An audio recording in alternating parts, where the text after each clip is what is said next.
പിതാവും പുത്രനും പരിശുദ്ധ റൂഹായുമായ സത്യ ഏകദൈവത്തിന്റെ തിരുനാമത്തിൽ തനിക്ക് സ്തുതി. നമ്മുടെ മേൽ തന്റെ കരുണകളും മനോണവും എന്നേക്കും ഉണ്ടായിരിക്കട്ടെ. OBS forum, orthodox Bible study forum, 183-ാം എപ്പിസോഡിലേക്ക് ഏവർക്കും സുസ്വാഗതം. ഇന്നത്തെ നമ്മുടെ പഠനഭാഗം വിശുദ്ധ യോഹന്നാൻ ശ്ലീഹ എഴുതിയ സുവിശേഷം 3-ാം അധ്യായം 5-ാം വാക്യത്തോട് ബന്ധപ്പെടുത്തിയുള്ളത് ആകുന്നു.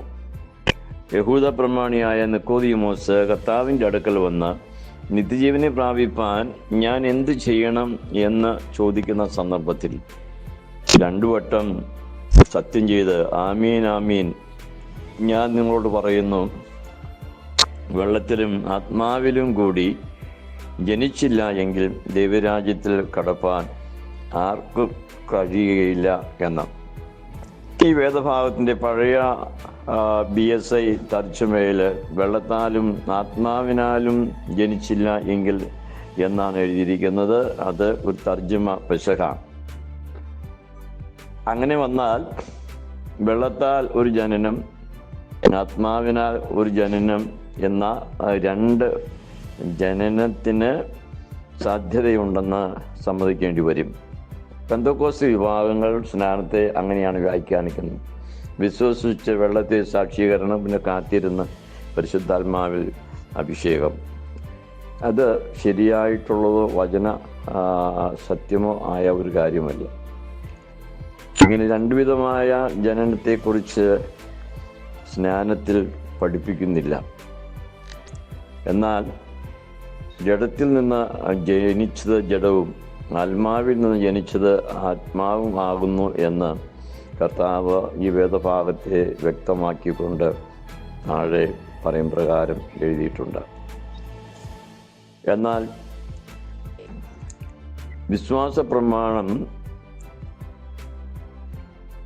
മുൻകാലങ്ങളിൽ ചൊല്ലിയിരുന്നത് കർത്താവിൻ്റെ ജനനത്തെക്കുറിച്ചുള്ള പ്രഖ്യാപനത്തിൽ ദൈവമാതാവായ കന്യാമറിയാമിൽ നിന്നും പരിശുദ്ധ റൂഹായിൽ നിന്നും ജഡമെടുത്തു എന്നുള്ള ഒരു തർജ്ജമ. അത് ഓർത്തഡോക്സ് സഭ തിരുത്തി പരിശുദ്ധാത്മാവിനാൽ ദൈവമാതാവിൽ നിന്ന് ശരീരമെടുത്തു എന്നത് മാറ്റിയതുപോലെ വെള്ളത്തിൽ ആത്മാവിനാൽ വീണ്ടും ജനനം നടക്കുകയാണ് ശരിയായിരിക്കുന്ന അവസ്ഥയും വാക്യവും അതനുസൃതം ആയിട്ട് തന്നെയാണ് തർജ്ജമ ചെയ്യേണ്ടത്. അങ്ങനെ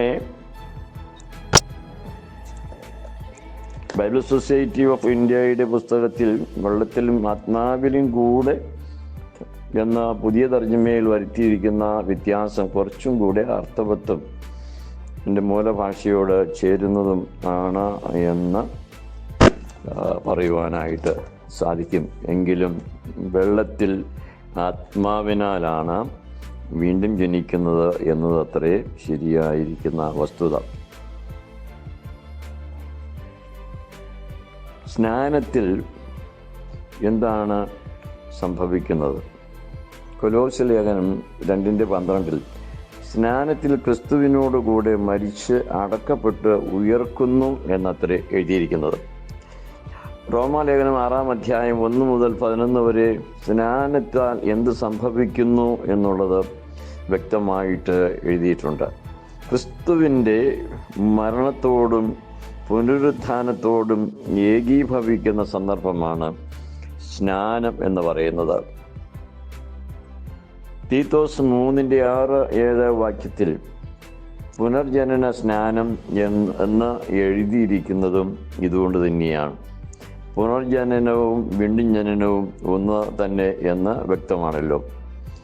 ഈ വേദഭാഗം, അതായത് തീത്തോസ് 3:6-7 വാക്യങ്ങൾ ഇംഗ്ലീഷ് തർജ്ജമയിൽ നാം കാണുന്നത് he saved us through the washing of rebirth എന്ന NIV-യിലും saved us through the water of rebirth and renewal by the Holy Spirit എന്ന NRSV-യിലും saved us through the washing of regeneration and the renewal of the Holy Ghost എന്ന് Kim James വെർഷനിലും തർജ്ജമ ചെയ്തിരിക്കുന്നു.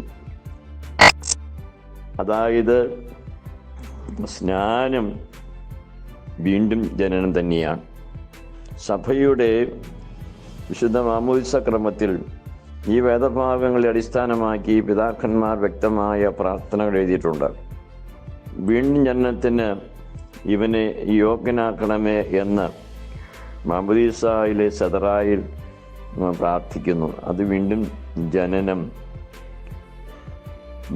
ജനന സ്നാനം, ഇതെല്ലാം വേദപുസ്തകം നമുക്ക് തരുന്ന വ്യക്തമായ സന്ദേശങ്ങളാണ്.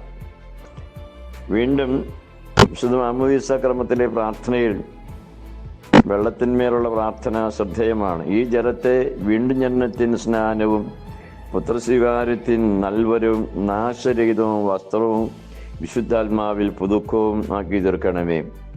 ഇത് തീത്തോസ് 3:6-7 വാക്യങ്ങളോടും റോമർ 6:1-11 വരെയുള്ള വാക്യങ്ങളോടും ബന്ധപ്പെടുത്തിയാണ് പിതാക്കന്മാർ എഴുതിയിരിക്കുന്നത്.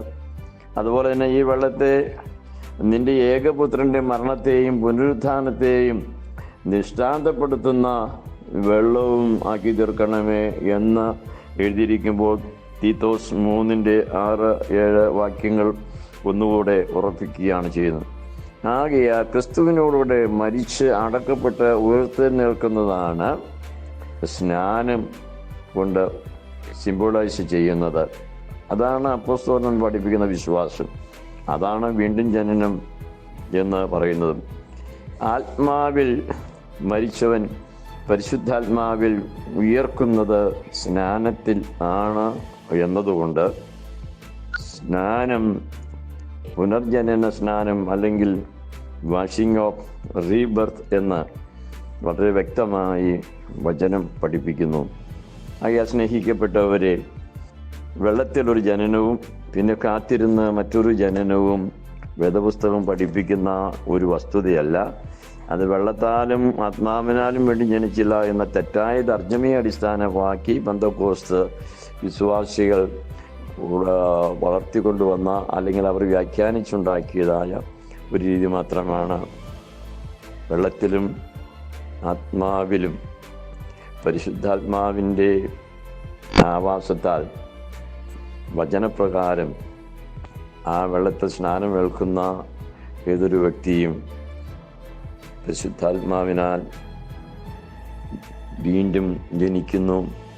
മരിച്ച് അടക്കപ്പെട്ട് ക്രിസ്തുവിനോട് ഉയർത്തെഴുന്നേൽക്കുന്ന വീണ്ടും ജനനത്തിൻ്റെ അംശിയായി പങ്കാളിയായി തീരുകയും ചെയ്യുന്നു. ഇത്രയും നേരം ശ്രദ്ധിച്ച എല്ലാവർക്കും സ്നേഹവന്ദനം. തണ്ണിക്കോട്ടച്ചൻ.